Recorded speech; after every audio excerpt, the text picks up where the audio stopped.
আসসালামু আলাইকুম রহমতুল্লাহি ওবরাকাতু।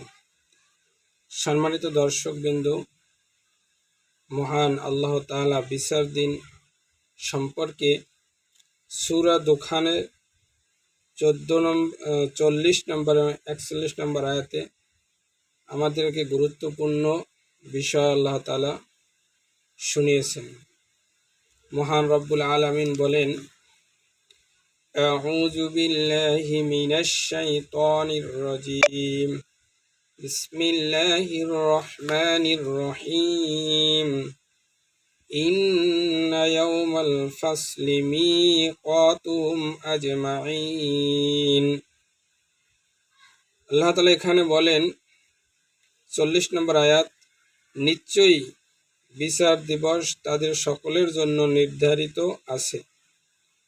অর্থাৎ আমাদের সকলের জন্য বিচার দিবস আল্লাহ তাআলা নির্ধারণ করে রেখেছেন, যেটাকে আমরা বলি কিয়ামতের মাঠ, হাসরের ময়দান। এখানে আমাদের প্রত্যেকেরই বিচার হবে।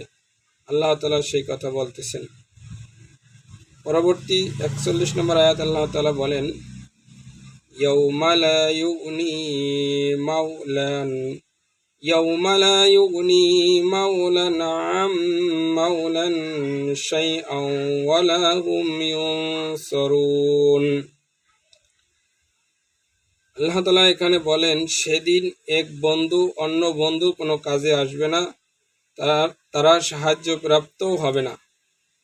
অর্থাৎ সেই বিচারের দিন আমরা এখন দুনিয়াতে যদি কোনো বিপদ আপদে পড়ি, কোনো মুসিবতে পড়ি, দেখা যায় আমাদের বন্ধু বান্ধব থাকলে, আমাদের আত্মীয় স্বজন, কাছের লোক আমাদের বিপদের সময় সামনে আসেন, এগিয়ে আসেন। কিন্তু কিয়ামতের দিন আল্লাহ তাআলা স্পষ্ট বলতেছেন যে সেদিন কোনো বন্ধু, কোনো বান্ধব সেই বিচারের দিনে আমাদের পাশে আসবেন না এবং তারা কোনো সাহায্য করতে পারবেন না। তবে আমাদের সেই কঠিন বিচারের দিনের কথা চিন্তা করে আমাদের প্রত্যেকেরই আল্লাহ পাকের হুকুম সঠিক মতো আদায় করতে হবে।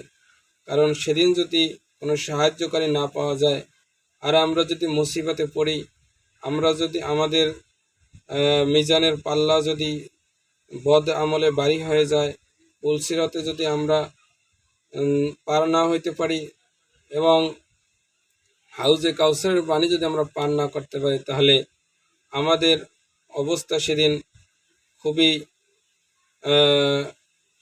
খারাপ হয়ে যাবে এবং আমাদের অবস্থা জাহান্নামের দিকে ধাবিত হবে। তবে আমরা সকলে চেষ্টা করব আল্লাহ তাআলা যেন আমাদের সকলকে সেই দিন মাফ করেন।